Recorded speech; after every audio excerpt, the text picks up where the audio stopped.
Tere! Minu nimi on Marii Karell. Ja ma ei ole päris kindel, kas see on õudselt hea idee, et ainult naised siia tulid täna. Sest et mulle tundub see nagu kohutavalt ebaõiglane, et naised saavad juhid olla ainult nendes ettevõtetes, mis koosnevad naistest. Et see on tore, et me juhime tähelepanu sellele, et võiks ka naisjuhte olla rohkem, aga mulle tundub, et teeme naiste ürituse eraldi ja meeste ürituse eraldi võib-olla nagu tekitab veel suuremat seda lõhet, et katsume ikka nagu koos hakkama saada ja iseennast tõestada. Aga ma räägin kõigepealt enda taustast, et mõndasid asju siin juba mainiti.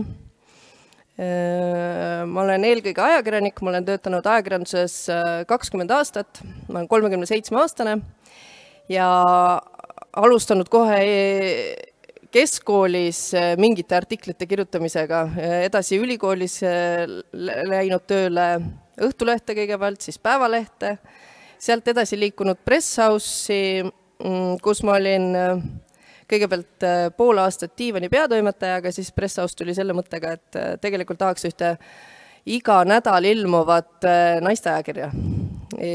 Ja siis saigi minu ülesandeks välja töötada naistelehe kontseptsioon ja meeskond kokku panna ja siis seda juhtida. Ja natukese aega pärast seda, kui me olime naistelehte teinud, siis me saime okei, et teeme ikka 6 ajakirja ka, et sellest ajast saadik on meil olemas siis snipiraamat, et mõlemad ajakirjad ilmuvad tänase päevani. Ja kui ma naistelehte hakkasin tegema, siis ma arvan, et ma olin 27-aastane, ja noore juhina ei osanud absoluutselt korralda nagu seda igapäevast tööd, mis lõppes sellega, et kui ma olin 2 aastat teinud 2 ajakirja, siis ma sain aru, et kui ma veel 1 kuu töötan sellises tempos, et siis ma põlen läbi. Nii et ma otsustasin töölt ära tulla, aga väikse tagamõttega. Me tegime siis minu toonase abikaasaga kirjastuse, mis alguses andis välja raamatuid. See kirjastuse nimi oli Focus Media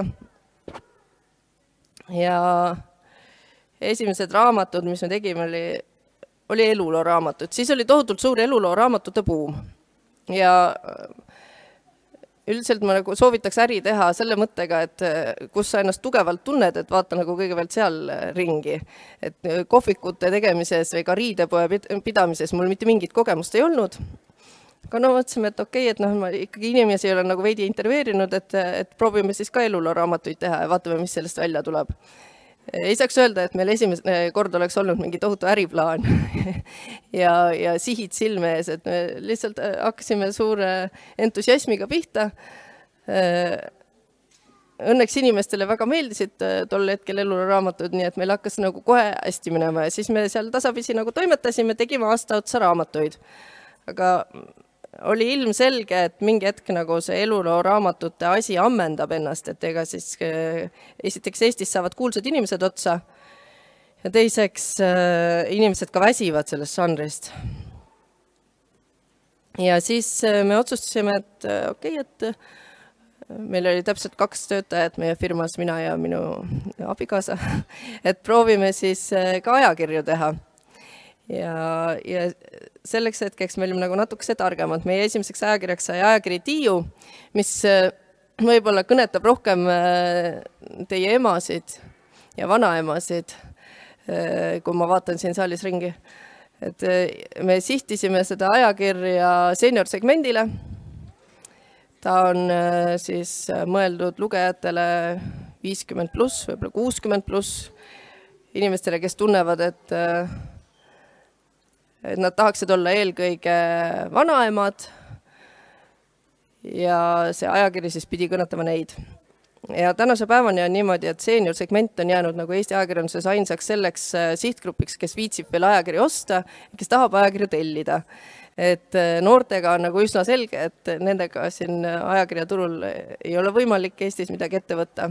Et ka suurtes riikides ärid kiduvad, sest et noored ei ole harjunud perioodikat tellima ja seda paberil lugema.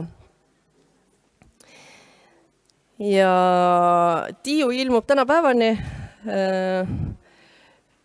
Focus Medial on seal juures veel 2 ajakirja, Mood, mis ilmub nüüd kord kvartalis, ja Eesti ajalugu, mille algne bränd oli Elukiri, millest siis tasapisi kasvas välja ajaloosuunitlusega ajakiri.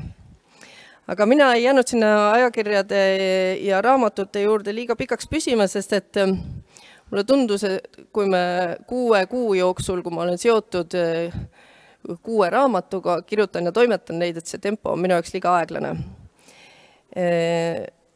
Ühel hetkel helistas mulle Marko Reikop, ütles, et ETV soovib teha igaõhtust telesaadet. Et mis ma teen, kas mul on midagi paremat teha või ma tulen aitan neid. No mul nagu selles mõttes hetk sobis, et ma just tundsin, et tahaks nüüd ikkagi nagu midagi hoogsamat teha. Ma ilmselgelt ei olnud veel valmis nagu väga rahulikuks nokkerdamiseks, et ma tahtsin ikkagi meeskonnatööd proovida ja suuremat meeskonda ja nii edasi. Ja tele on selles mõttes nagu õudselt hea proovikivi, et televisiooni ei saa teha ilma meeskonnatööta. Et televisioon on ainult meeskonnatöö ja kui sa oma kolleegidega igapäevaselt ei arvesta, siis ei ole mõtet üldse televisiooni tööle minna. Aga aastal, see oli siis, nüüd Ringvaade jookseb sellel aastal siis 10. hooaega, nii et see pidi olema siis 10 aastat tagasi, kui ETV-s oli selline seis, et tsoonis 7-8 erakanalites siis võimutses Kanal 2 reporter, kelle vaatajanumbrid olid tol hetkel tohutust tipus, seal oli vaataja numbreid, reiting oli 13-14% kogu vaatajaskonnast ja see 13-14 tuleb korrutada 12 000, et siis me saame, et kui palju neid vaatajaid on.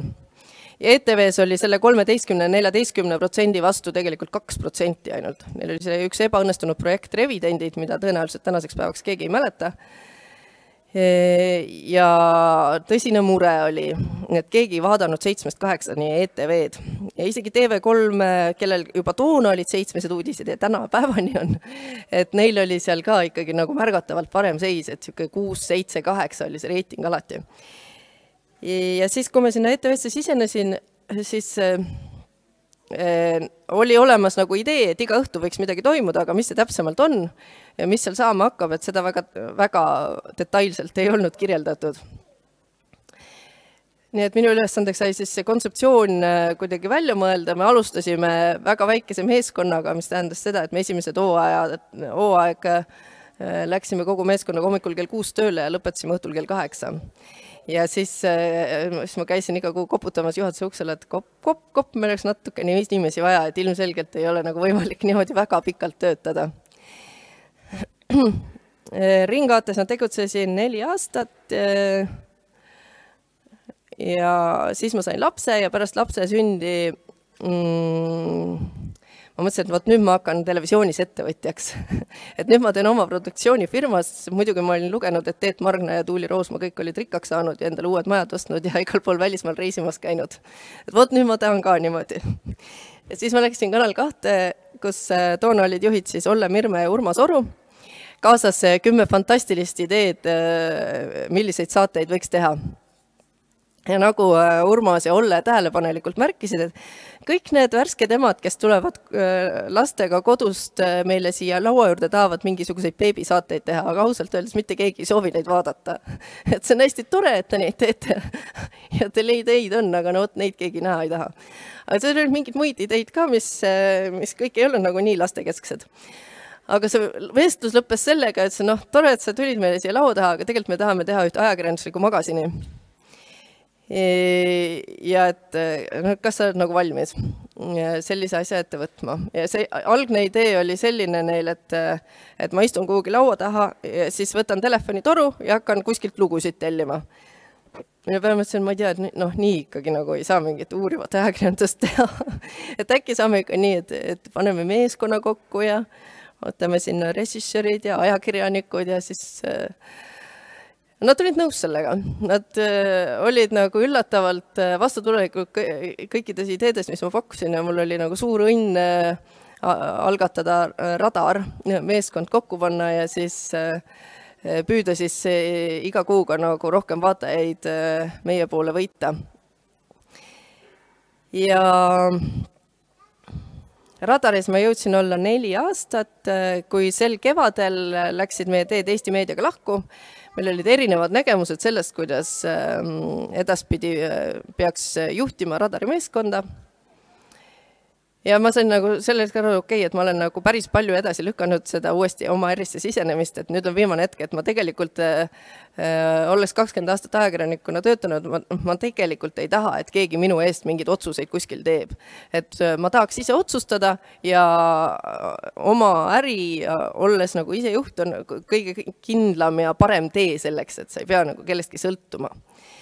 Ja minu uueks töökohaks sai Geenius Meedia. Võib-olla te olete sattunud siia. Geeniuses on siis digigeenius, kus on siis põhiliselt digitehnoloogilised uudised, siis on autogeenius, mis nime järgi juba ütleb, et siin me tegeleme rohkem nagu selliste autoteemadega. Siis on rahageenius, mis räägib, mille motto on, et räägime sinu rahast, mis on siis sait, majandussait, mis räägib lihtsale inimesele rahast.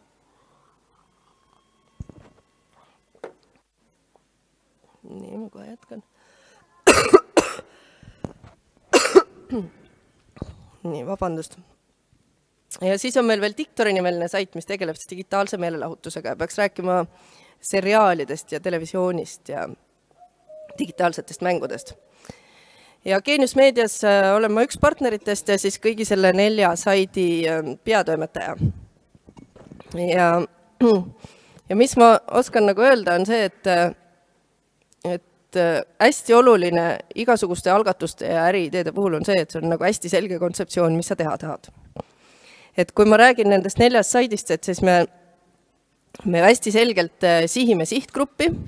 Geeniuse sihtgrupp on 25–45 vanuses mehed.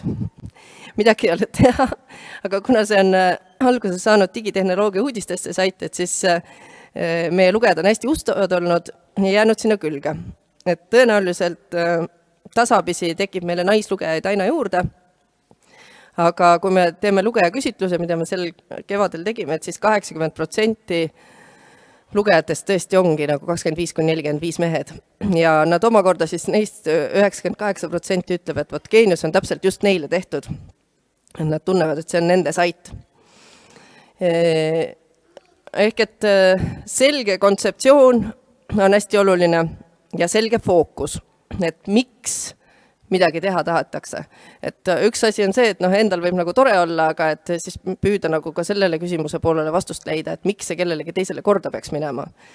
Et kui selle miks küsimusele nagu tundub, et iseendaga peab hakkama vigurdama, et tegelikult päris head vastust ei ole, et siis tasub mõelda, et kas see on nagu õige äritee, et võib-olla see kedagi teist ei huvitagi peale meie endi. Et siin paljud soovitavad ka seda, et proovige oma äriideed sõprade peale või proovige oma kujuteldava sihtgrupi peale, et kas see võiks neile korda minna. Muidugi on väga palju ideesid, mis on nagu oma ajast ees ja siis inimestele üldiselt ju ei meeldi muutused. Et kui sa pakud neile välja mingi väga innovaatilise asja, mis muudab nende elu, siis nad alguses võivad öelda, et mina seda küll kasutama ei hakka, sest me kõik mäletame, mis juhtus Eestis näiteks digiretseptiga, et kui alguses digiretsept tuli, siis kõik inimesed, ei no mis asja, ma ikka lähen võtan selle paberi ja siis on kindel, et ma saan oma rohud kätte ja kahtlustati, et ka nagu, eriti nagu vanemaealised, et nad ei harju sellega iial ära. Aga täna võetakse 90% retseptidest nagu digitaalsel kujul välja. Et see on niisugune nagu trikivärk on ju. Siis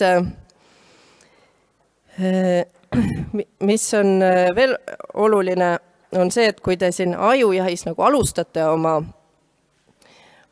teete esimesi samme ärisse, et siis katsuge see oma äriidee panna ühte lausesse ja katsuge see, et see oleks esimene lause. Et meil oli siin Rahageeniuses intervjuu vendade Villigute isaga Tiit Villiguga, kellel oli väga hea tähelepanek. Nimelt oli Markus ja Martin Villig olid juba mitu aastat tegelenud selle Taxify mõttega. Nende äri algselt siis kandis nime M-Taxo, nad käisid ka ajujahis, ei võitnud seda, muideks. Ja nad olid tõesti mitu aastat juba käinud ja koputanud taksojuhtidele akna peale ja püüdnud oma arvest rääkida. Aga Tiit Villiga tähelepanek oli see, et pärast seda, kui Martin käis ajujahis, siis ta õppis alles selgeks selle pitchimise. Et kui sa selle esimese lausega ei suuda selle taksojuhti nagu kohe kõnetada, siis ta lihtsalt, jälle mingisugune noor poiss tuleb, räägib siin, aru ei saa, mis ta tahab, ja miks see üldse mulle peaks kasulik olema. Et selle esimese lause üle tasub nagu väga mõelda, et kuidas ma esitan oma äriideed niimoodi, et kohe inimene saab aru, et see on talle kasulik. Miks talle see peaks meeldima? Et selline õppetund siis Taxify poolt. Ja ajujaht sellel aastal, kui Taxify jäi teiseks, siis tänaseks me teame, et Taxifyl on kõigil jube hästi läinud, on ju. Tiit Villig ütles ka seal intervjuus, et jah, sõidame jah siin uue Teslaga ja ostsime ja maja ja et siis sellel aastal võitis Timbeter. Nemad siis tegelevad, kuidagi mõõdavad puitu niimoodi, et on suur hunnik puitu ja siis neil on rakendus, et näitad peale ja siis ütleb kui palju seda puitu siis seal täpsemalt on. Ega neil ei lähe ka üldse halvasti. Ma kohtusin Timbeteri mehega mõned nädalad tagasi Pärnus ja ma ütlesin, et muidugi palju tegemist, aga tõesti tegelikult ostsin ka uue kodu. Et ikkagi läheb päris hästi, et ma soovin teile kõigile tuult tiibadesse, olge aktiivsed ajujahis, kuulake, mis teile räägitakse ja siis tuleb ka edu. Aitäh!